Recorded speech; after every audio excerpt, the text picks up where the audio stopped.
Hi and welcome back to the Lunch Break Gardener. So today I'm growing Aquadulce Claudia broad beans.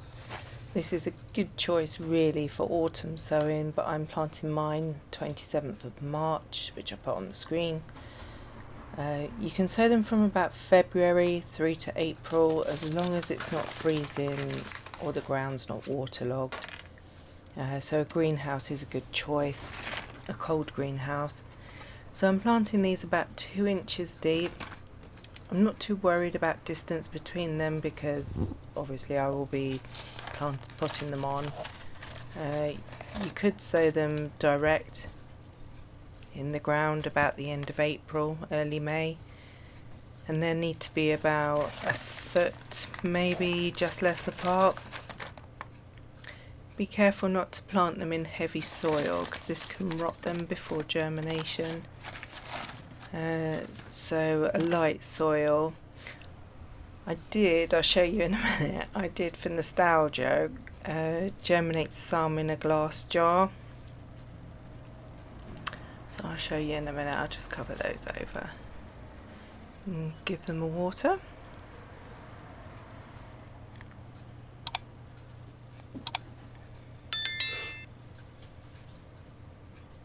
So here we are.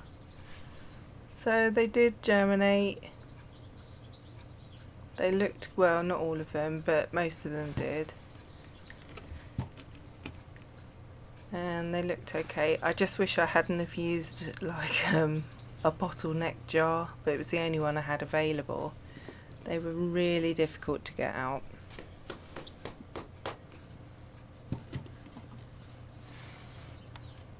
Yeah, I used a paintbrush to try and get them out without damaging them.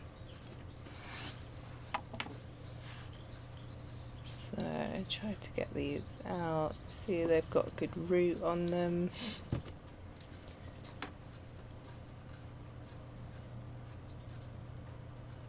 They don't look too bad. But to be honest, the ones planted directly in the soil had the healthier foliage at the end of the day. And some of the glass jar ones didn't mature beyond what they had done in the jar, which I found really bizarre. But maybe I didn't leave them in the jar for long enough, and I just left them with the tops hanging out. I didn't put them 2 inches down. I wasn't really sure what I was doing with the glass jar ones after I'd seen them. I kind of got carried away with the experiment and didn't really think afterwards, but yeah, they looked okay. Just the ones that I planted direct in the soil just looked a lot better.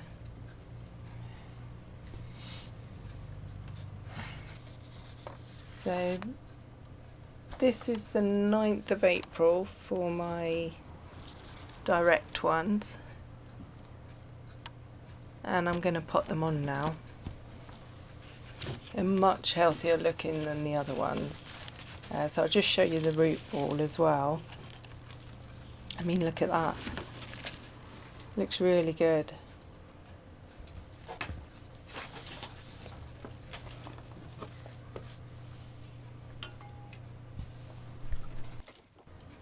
So I'm just going to rip them apart carefully so I can give them their own pots to pot them on. Not ready to put them in the ground yet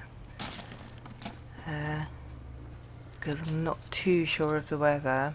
As you know, I'm in the northwest of England, so we can get temperature drops and things. So I mean, they're quite hardy, they're hardy annuals, but I hate to waste seeds or fail basically. So I just take it little steps at a time and try and protect them.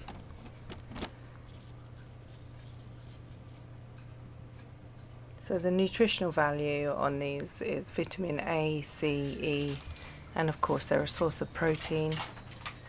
So it's all good. You can't go wrong with a broad bean. So I'm just going to get some soil for these. I think I actually take it over to the bed. Yeah, I do. So there, my peas just there, but I'm just really, this is compost which I've planted for the peas, so I'm just going to take some of this compost to pot on the broad beans. I'm doing it one-handed whilst holding the camera. So yeah, I just really like to firm them in so there's no air pockets, so that water could rot or stagnate in there.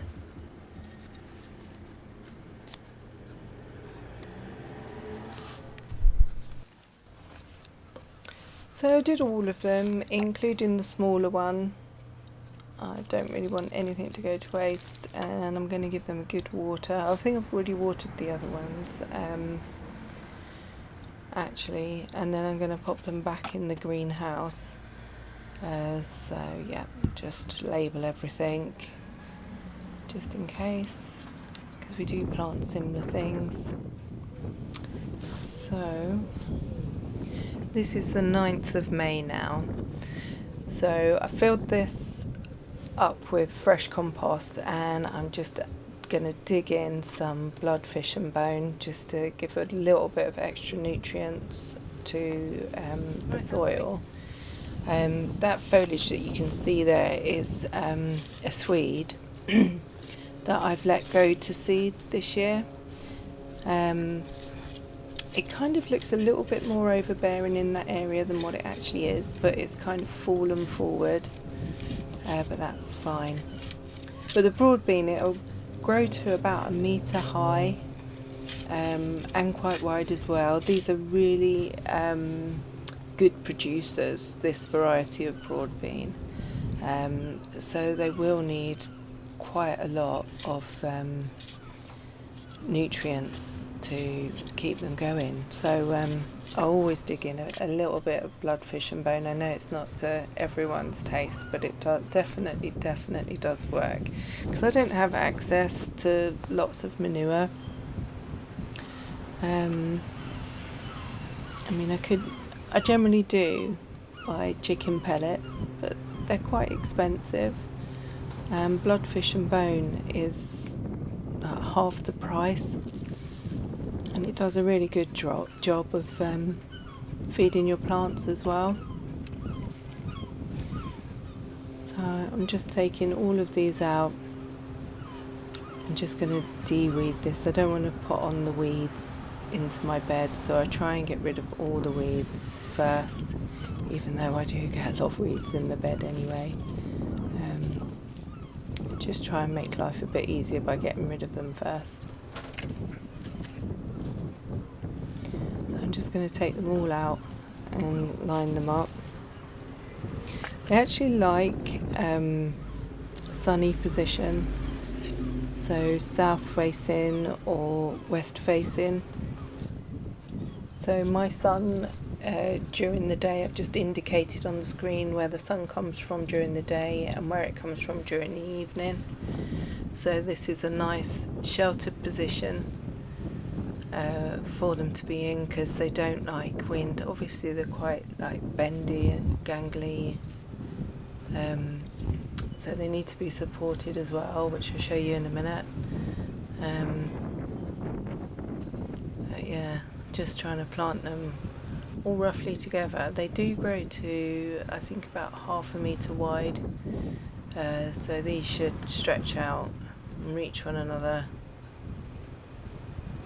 Just tucking that in there really nice and firmly, and planting the next one.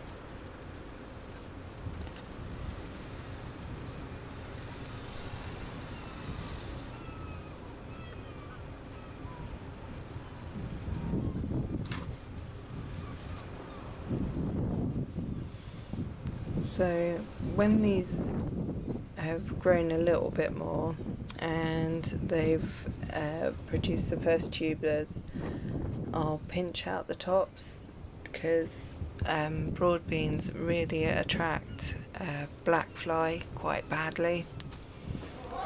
So pinching out the tops kind of reduces that.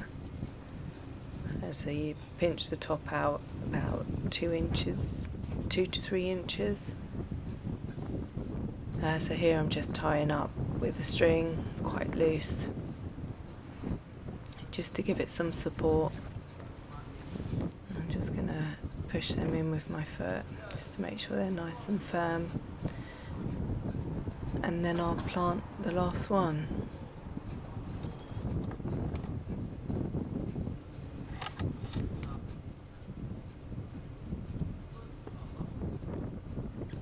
So water them well and regularly,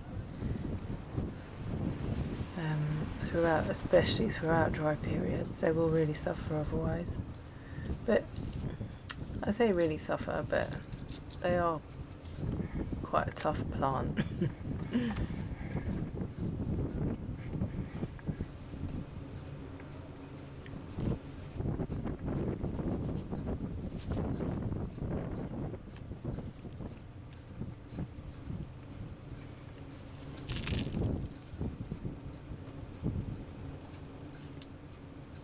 I mean, you can just see how bendy they are, because this one has no support and it just like flops over.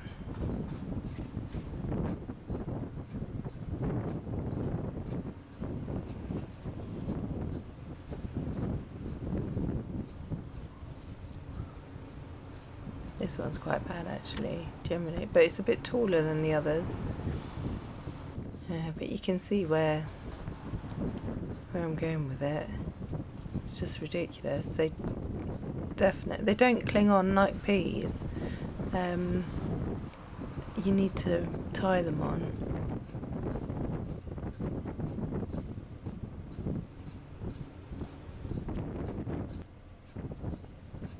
But they grow to possibly the length of these sticks. They grow to at least 1 metre. And they have little black and white flowers. They're quite pretty, really.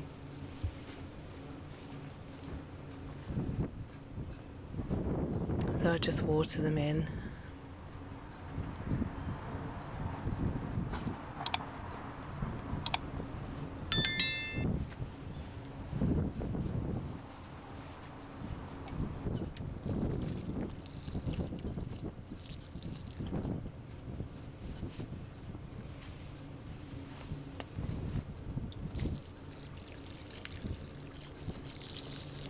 And that's basically it. That's the broad bean from germination into the ground.